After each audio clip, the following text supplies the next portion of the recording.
اس کی جو دہشت گردی کی جو جنگ ہے اس میں آج بھی جوان بھی اپنی جانیں دے رہے ہیں, آفیسرز بھی اپنی جانیں دے رہے ہیں. اور اقتدار میں آپ یہ باتیں کرتے ہیں, اقتدار سے جب آپ باہر آتے ہیں, ہیلی کاپٹر کریش ہوتا ہے, اس میں آپ کے جنرل سے لے کر نیچے چھوٹے سپاہی تک شہید ہو جاتے ہیں. آپ نے ان کو بھی تضحیک کا نشانہ بنایا, آپ نے ان کے خلاف سوشل میڈیا پہ کیمپینز چلائیں, ارسلان بیٹا غداری سے لنک کر دو. یہ تو کوئی ملک کا بدترین دشمن نہیں کرے گا. اور آج آپ کو اقتدار نہیں ملتا تو آپ انسٹیٹیوشنز کو تنقید کا نشانہ بناتے. ای سی پی میں نے کیونکہ آپ کی چوری پکڑ لی, اور وہ چوری اتنی بڑی تھی کہ وہ نہیں چھپا سکتے تھے اس کو, آپ کو رنگے ہاتھوں پکڑا. جو 7 سال آپ جس نظام پر سانپ بن کے بیٹھے رہے, جنرل پارٹ ای سی پی کے تھرو, اور آپ کے ناک کان اور آنکھوں نے ای سی پی کے آپ نے فورن فنڈنگ کا مقدمہ دبا کے رکھا. کبھی نہ کبھی اس نے سامنے آنا تھا نا. جب وہ سامنے آیا تو اتنی گلیئرنگ چیزیں عوام کے سامنے آئی کہ آپ نے کروڑوں روپیہ جو باہر کے ممالک ہیں, دشمن ممالک ہیں, ان سے لیا پاکستان کو ڈی سٹیبلائز کرنے کے لیے, اور وہی آپ نے کیا. تو جب تک فورن فنڈنگ کا معاملہ رفع دفع ہوا تھا, دبا کے رکھا ہوا تھا, تب تک ای سی پی کا چیئرمین, جس کو آپ نے خود لگایا, وہ بہت اچھا تھا, وہ ایک بڑا آنےسٹ آفیسر تھا. جب اس نے آپ کی چوری پکڑ لی, جب اس نے آپ کو رنگے ہاتھوں پکڑا, آپ کا چہرہ عوام کو دکھایا, تو وہ برا ہو گیا, وہ کرپٹ ہو گیا.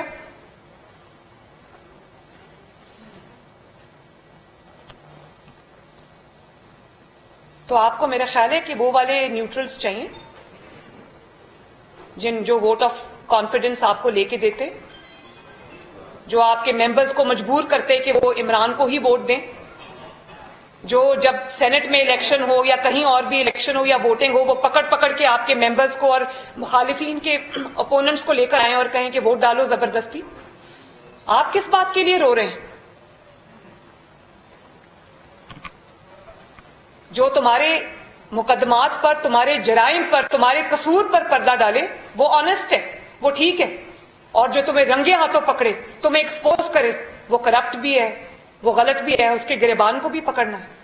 تو مجھے اس بات کا شدید افسوس ہوا ہے کہ آپ سوچیں, جب اس نے جو بدتمیزی کی ہے ٹیکس لا کے, آپ ان چوکیداروں کو معاف کر دیں گے, میری بہنیں معاف کر دیں گی, تو وہ جو سیاچن میں کھڑا سن رہا ہے, جب اس تک یہ بات پہنچے گی, جو سرحدوں کی حفاظت پہ میرے بھائی اور بیٹے کھڑے ہیں, جب ان تک یہ بات پہنچے گی تو ان کو کیا پیغام ملے گا, ان کے دل پر کیا گزرے گی؟ ہر چیز کو آپ نے اپنی گھٹیا سیاست کی نظر کرنا ہے, تو آپ کو شرم آنی چاہیے.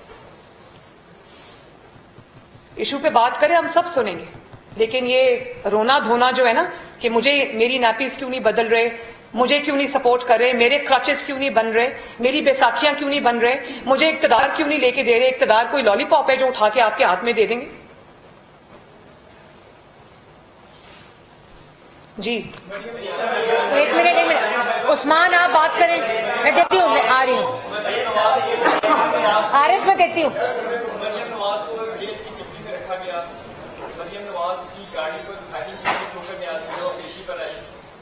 کا کھانا کھلایا گیا کراچی میں, آپ کے ہوٹل پر جو جس کمرے میں قیام تھا وہاں پر اٹیک کیا گیا, میاں نواز کے سامنے آپ گرفتار کیا گیا.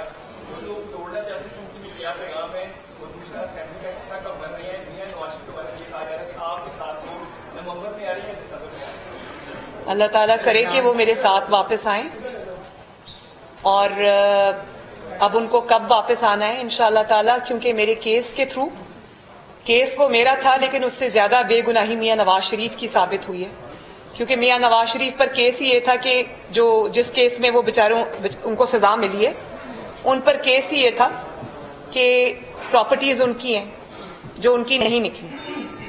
اور آج یہ جو این آر او کا راگ الاپ رہا ہے نا, مجھے صرف یہ بتائیں کہ میں نے ایک کیس کیا ہو پیناما کا, اس وقت تو بڑا عدالتوں میں جا کر, جب پیناما کا کیس سپریم کورٹ میں چل رہا تھا, پوری P T I Imran Khan سمیت فرنٹ روز پہ ٹانگ رکھ کے بیٹھی ہوتی تھی, اور اپنے من پسند صحافی بھی وہاں بٹھائے ہوئے تھے. تو اس وقت تو جا کے روز کیس سنتے تھے. اگر آپ کے پاس آج کوئی ثبوت ہوتا, میں نے عمران پہ کوئی کیس کیا ہوتا تو میں تو جب جج بار بار ثبوت مانگتے رہے تو میں تو جا کے کہتی کہ یہ جج صاحب یہ ثبوت پکڑے سزا دیں. نواز شریف کے خلاف میرے خلاف تو جج صاحب بار بار ثبوت مانگتے رہے, وہ ثبوت نہیں ملا. اور پیناما کیس وہ کیس تھا جب عمران پرائم منسٹر تھا 2018 میں, انہی جسٹس اطہر من اللہ نے اور جسٹس گل اورنگزیب صاحب نے وہ کیس اڑا کے رکھ دیا تھا پیناما کا. ابھی عمران پرائم منسٹر تھا, انہوں نے کہا یہ کیس بنتا ہی نہیں ہے, تبھی تو ضمانت ملی تھی. تو آپ اس کیس کو آپ NRO کہہ رہے. اور نواز شریف کا راستہ اب الحمدللہ صاف ہے. صرف اب ایک اپلیکیشن دینی ہے کورٹ میں کہ کیونکہ یہ ثابت نہیں ہو سکا جو ان پہ جھوٹا الزام لگایا گیا تھا, تو وہ ہم دیں گے اپلیکیشن. لیکن ٹائمنگ کا فیصلہ اللہ تعالیٰ کو پتہ ہے, میاں صاحب آپ خود کریں گے, لیکن وہ بہت جلد اپنے وطن واپس آئیں گے. دوسری بات آپ نے کیا کی, جو لوگ مجھے توڑنا چاہتے تھے ان کی میں شکریہ ادا کرنا چاہتی ہوں کہ انہی کی وجہ سے آج میری ٹریننگ بھی ہوئی, انہی کی وجہ سے, ان کے جھوٹوں کی وجہ سے, ان کے الزامات کی وجہ سے آج ان کا سیاہ چہرہ پوری دنیا نے دیکھا. اب وہ NRO ڈیل کا راگ الاپنے پر مجبور ہیں, لیکن اگر کوئی حقیقت کی آنکھوں سے دیکھے تو زناٹے دار قدرت کا تھپڑ ان کے منہ پہ پڑا ہے, اور ان کی باتوں سے پتہ چلتا ہے, فرسٹریشن سے پتہ چلتا ہے. تو میں ان کو یہ کہنا چاہتی ہوں آپ کا بہت بہت شکریہ. جی ابھی ایک منٹ, ایسے نہیں جی, ایسے نہیں, آپ بات کریں.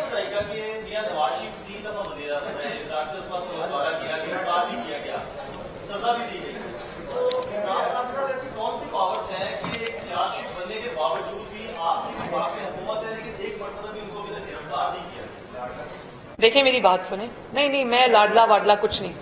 میں نے کہا تھا کہ وہ جنوبی پنجاب کا ہوگا, لاڈلا ہمارا نہیں ہے. لیکن اگر لاڈلے پن نے وہ جنوبی پنجاب کو بھی یہ دن دکھا دیا ہے کہ وہ بیچارے کو خود سمجھ نہیں آ رہی کہ وہ کیا کرے, تو عمران خان صاحب کے نام کے ساتھ نحوست جڑی ہے. جو ان کے ساتھ ان کو سپورٹ کرے گا اس کو بھی منہ چھپانے کی جگہ نہیں ملے گی. جہاں تک آپ نے یہ بات کی کہ کیا سوال کیا تھا آپ کا, بڑا ضروری. ہاں آپ نے کہا کہ اس کو پکڑتے کیوں نہیں. دیکھیں ایک تو مجھے بڑی خوشی ہوئی کہ اطہر من اللہ صاحب نے ان کو معافی دے دی, کیونکہ میں نہیں چاہتی کہ وہ توہین عدالت کے مقدمے میں پکڑا جائے, کیونکہ یہ ظاہر بہرحال اس کی توہین تو ہوئی, معافی ملی ہے, توہین تو ہوئی, اور جج صاحب مجھ سے بہتر جانتے ہوں گے جنہوں نے بڑا دل کیا. میں نہیں چاہتی کہ اس قسم کے مقدمے میں اس کی پکڑ ہو. اس کے اوپر بہت سنگین قسم کے نہ صرف الزامات ہیں, بلکہ ان الزامات کے اتنے بڑے بڑے ثبوت موجود ہیں کہ یہ دنیا, پاکستان کیا یہ دنیا کی کسی عدالت سے نہیں بچ سکتا.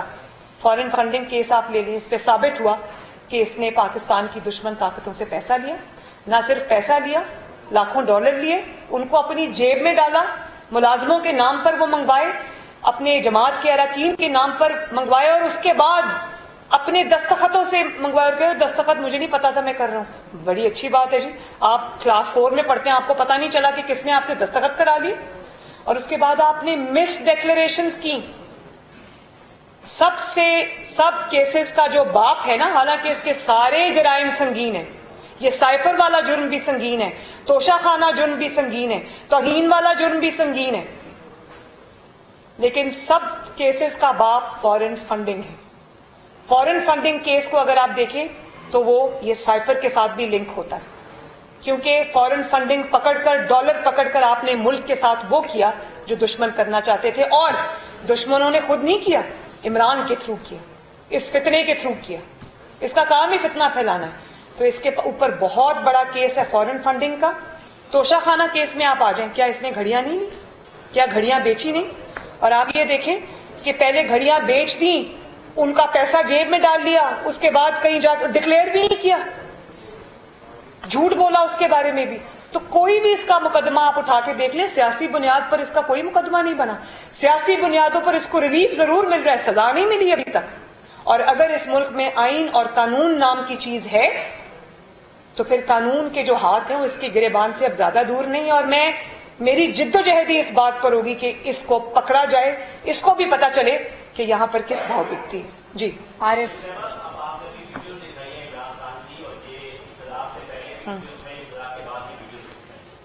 آپ